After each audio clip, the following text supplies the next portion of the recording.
Students कैसे हैं आप लोग। उम्मीद है खैर खैरियत से होंगे। स्टूडेंट्स मैंने लास्ट टाइम आप लोगों को चैप्टर पढ़ाया था द एज ऑफ द प्रोबोट।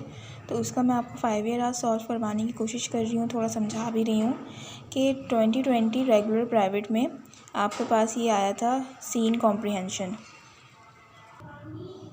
अच्छा तो थोड़ा मैं समझाने की कोशिश करती हूँ कि आपके पास ये सीन कॉम्प्रिहेंशन आया हुआ है 2020 रेगुलर प्राइवेट।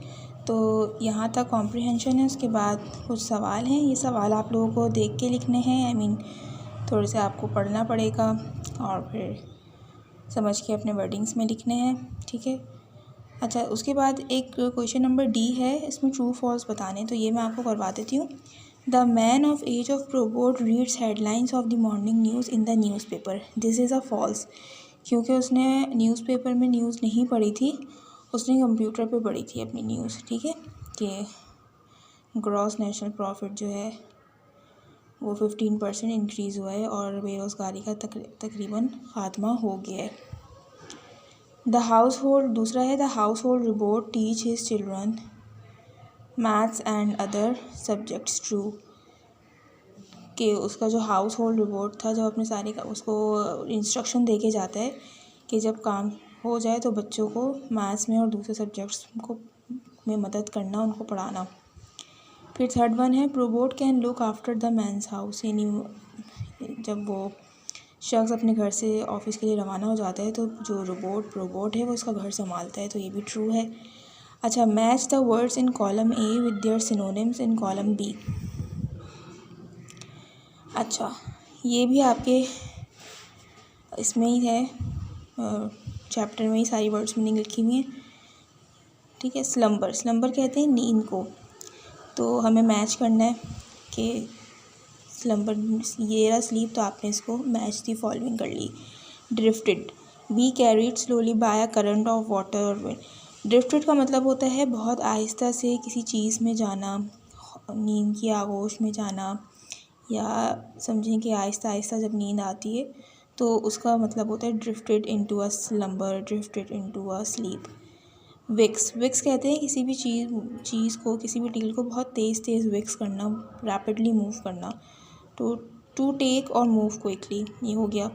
वर्चुअली एलिमिनेट, यानी बिल्कुल ही कम्प्लीटली ख़त्म हो जाना, कम्प्लीटली सॉल्व हो जाना, कम्प्लीटली किसी चीज़ का जिसे कहते हैं ना बहुत ज़्यादा मिट जाना।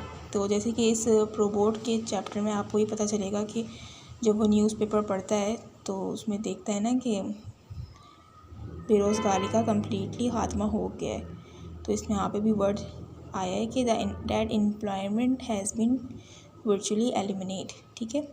और दूसरा ये कि आपको summarise the passage in the given in question number 1, आपको इसका पैसेज लिखना है, ठीक है। ये 2020 करवा लिया। अब मैं कोई दूसरा नेक्स्ट ईयर देखती हूँ।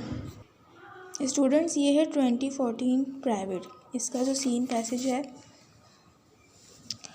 वो भी द एज ऑफ द प्रोबोट से है, ये भी मैं करवा देती हूँ, आपको थोड़ा बहुत समझा देती हूँ। इसमें एक पैराग्राफ दिया हुआ है, ठीक है। उसके नीचे आपको आइडेंटिफाई करना है टैक्स, फिर उसके नीचे आपको बताना है कि यूटोपिया के वर्ड से क्या मुराद है। ये मैंने आपको लेक्चर में समझाया हुआ है यूट्यूब में जो वीडियो है, कि यूटोपिया का मतलब एक ऐसी इमेजिनरी दुनिया जहाँ पे सब कुछ इंसान की अपनी मर्ज़ी के मुताबिक होता हो, एक इमेजिनरी वर्ल्ड, ठीक है। अच्छा what is the connection between utopia and the title of the text, कि यूटोपिया और टाइटल ऑफ द टेक्स्ट जो हमारा टेक्स्ट का टाइटल है उससे क्या मुराद है। कि यूटोपिया में जो ना रोबोट्स कर रहे हैं सारे काम, और हमारे चैप्टर का नाम जहाँ से पैसेज लिया गया है उस चैप्टर का नाम भी द एज ऑफ द प्रोबोट है, तो बिटवीन ये कनेक्शन है। उसके बाद यही देखें नीचे के ना कुछ वर्ड्स हैं दिए हुए, तो उसमें आपको जो ये पैसेज दिया है ना इसमें से कुछ वर्ड्स देखने हैं, यानी कि कौन से सिमिलर हैं, synonyms type. A part of a book film, ये इसका, अब यहाँ पे देखें, ये this little excerpt from the life of many of once man is not an impossible as it might sound. Excerpt का मतलब होता है किसी भी किताब से कोई हिस्सा छोटा सा लेके उसको अलग से पब्लिश करना या उसको अलग से दिखाना। तो आपका जो ये सीन कॉम्प्रिहेंशन का जो पैसेज आया है ये आपकी बुक से आया है, ठीक है। तो जाहिर सी बात है छोटा सा पार्ट लिया गया है, तो जो ये लिखा हुआ है ना उन्होंने, अ पार्ट ऑफ अ बुक और फिल्म, जो पहला एक वर्ड दिया हुआ है जिसका आपको फ्रेज़ वर्ड लिखना है, तो आप इसका आगे ये लिखेंगे। दूसरा है needing a lot of energy. Needing a lot of energy का मतलब, needing a lot of energy इसका मतलब होता है स्ट्रेनियस। अब ऊपर देखें, the factor guiding us into this more productive and less strenuous, यानी कि इसमें प्रोबोट के, इसका मतलब होता है कि इस तरह के प्रोबोट्स अगर हमारी ज़िंदगी में होंगे तो बहुत प्रोडक्टिव और हमें बहुत ज़्यादा मेहनत भी नहीं करनी पड़ेगी। लेकिन स्ट्रेनियस का जो मतलब है, लेस स्ट्रेनियस, इसका मतलब कि ज़्यादा हम लोग फिज़िकली एक्टिव नहीं रहेंगे। तो स्ट्रेनियस का मुराद के बहुत ज़्यादा हिम्मत, बहुत ज़्यादा ताकत। तो needing a lot of energy is equals to strenuous. अच्छा, अब तीसरा है कम बिफोर। कम बिफोर का मतलब होता है, इसमें कौन सा है वर्ड, प्रीसीडिंग। ठीक है, प्रीसीडिंग का मतलब होता है, आप इसको गूगल भी करके देख लीजिएगा, प्रीसीडिंग, प्रीसीड्स के ये करने से पहले, चलें इससे पहले हम ये करें, ठीक है, या साथ साथ जो स्टोरी चल रही है उसमें हम आपको ये भी बताते चलें।